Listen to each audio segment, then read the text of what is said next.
Assalamualaikum warahmatullahi wabarakatuh. Selamat pagi, selamat siang, selamat sore, dan selamat malam dimanapun Ananda menyaksikan video ini. Terima kasih sebelumnya karena telah mengklik video ini. Jangan lupa di like, komen, dan subscribe karena subscribe itu gratis. Kembali lagi bersama saya Yayang Devtiarani pada mata pelajaran Kimia kelas 11. Pada video pembelajaran ini, kita akan membahas pada bab hidrokarbon, yaitu pada materi senyawa organik dan anorganik. Tujuan pembelajaran yaitu yang pertama, siswa mampu menjelaskan pengertian senyawa organik dan anorganik. Yang kedua, siswa mampu membedakan senyawa organik dan anorganik. 3. Siswa mampu menjelaskan sifat senyawa organik dan anorganik. 4. Siswa mampu mengidentifikasi ciri-ciri senyawa organik dan anorganik. Kelima, siswa mampu menjelaskan contoh peran senyawa organik dan anorganik dalam kehidupan manusia. 6. Siswa mampu mengamati dan menganalisis permasalahan dalam kehidupan sehari-hari yang menggunakan solusi penerapan senyawa organik dan anorganik. Sebelum memasuki pelajaran kita pada hari ini, Ibu akan mengulas pelajaran pada kelas 10 yang lalu, yaitu tabel periodik unsur atau sistem periodik unsur. Nah, di sini kita belajar sebanyak 118 unsur yang telah diidentifikasi. Jika satu unsur dan unsur yang lainnya itu digabungkan, maka akan membentuk senyawa. Contohnya pada natrium dan klorin. Ketika kedua unsur ini digabungkan, maka apa yang akan terjadi? Ketika natrium dan klorin digabungkan, maka akan membentuk senyawa, yaitu senyawa natrium klorida atau biasa yang kita jumpai di dapur yaitu garam. Inilah yang akan kita pelajari di kelas 11 yaitu mengenai senyawa organik dan anorganik. Nah, segala sesuatu di dunia ini jika dikelompokkan pasti memiliki ciri atau karakteristik yang khusus. Nah, contohnya saja itu pada hewan unggas dan hewan mamalia.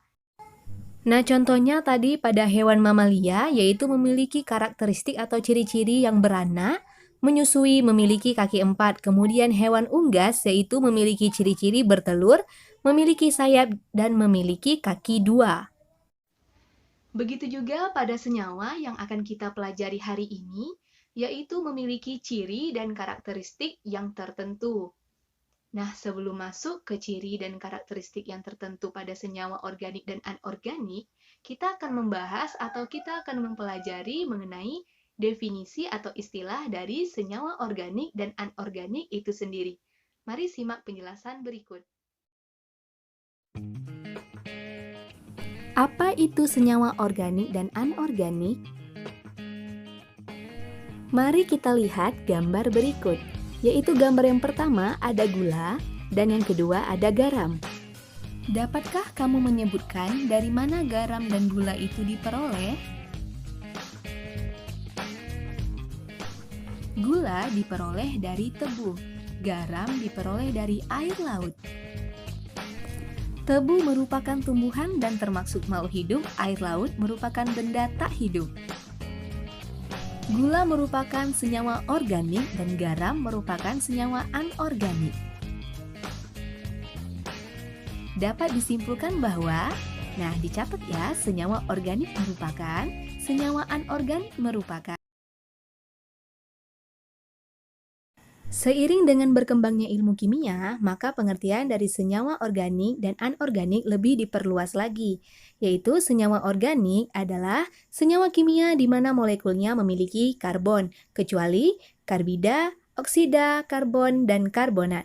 Penyusun utama dari senyawa organik ini adalah unsur karbon dan berasal dari makhluk hidup. Kemudian senyawa anorganik. Senyawa anorganik didefinisikan sebagai senyawa pada alam di tabel periodik unsur, yang pada umumnya menyusun material atau benda yang tak hidup. Baik, sudah mengerti ya definisi dari senyawa organik dan anorganik.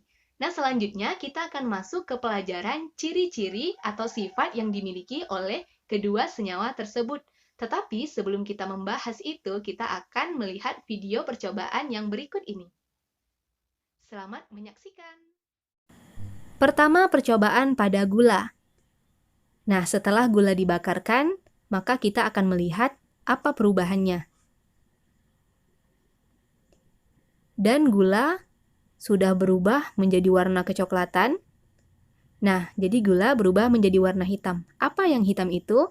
Jadi yang hitam itu adalah karbon. Kemudian selanjutnya percobaan pada garam.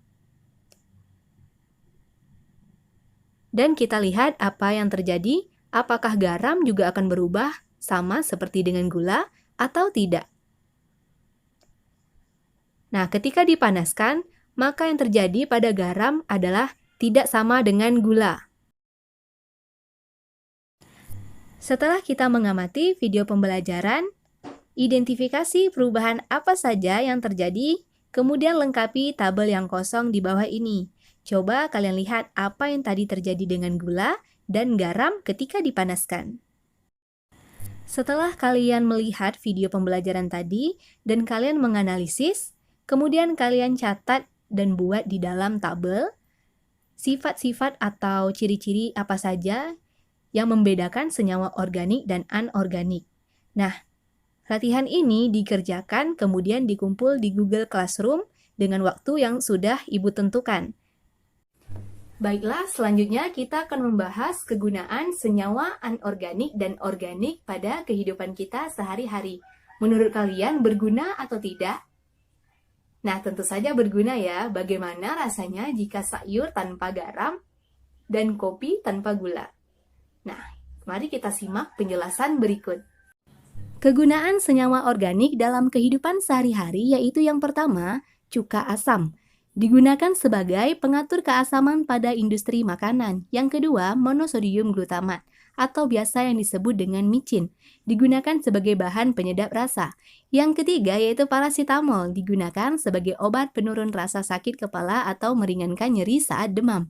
Kemudian yang keempat, pestisida, digunakan dalam bidang pertanian untuk memberantas hama pada tanaman. Nah, banyak sekali kegunaan senyawa organik dalam kehidupan. Selanjutnya, kegunaan senyawa anorganik dalam kehidupan sehari-hari. Yang pertama yaitu adalah air. Air merupakan salah satu senyawa anorganik yang menjadi molekul utama penyusun matriks kehidupan. Kemudian yang kedua, asam sulfat. Asam sulfat merupakan senyawa anorganik yang tidak boleh dikonsumsi dan bersifat merusak makhluk hidup.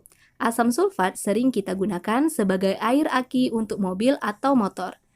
Yang ketiga, garam dapur. Garam dapur merupakan senyawa anorganik yang hampir setiap hari kita konsumsi. Setiap harinya kita membutuhkan kadar garam sekitar 500 mg. Kemudian yang keempat, boraks. Boraks saat ini banyak digunakan dalam produk kebersihan yang kita jumpai yaitu seperti pembersih toilet dan lain-lain.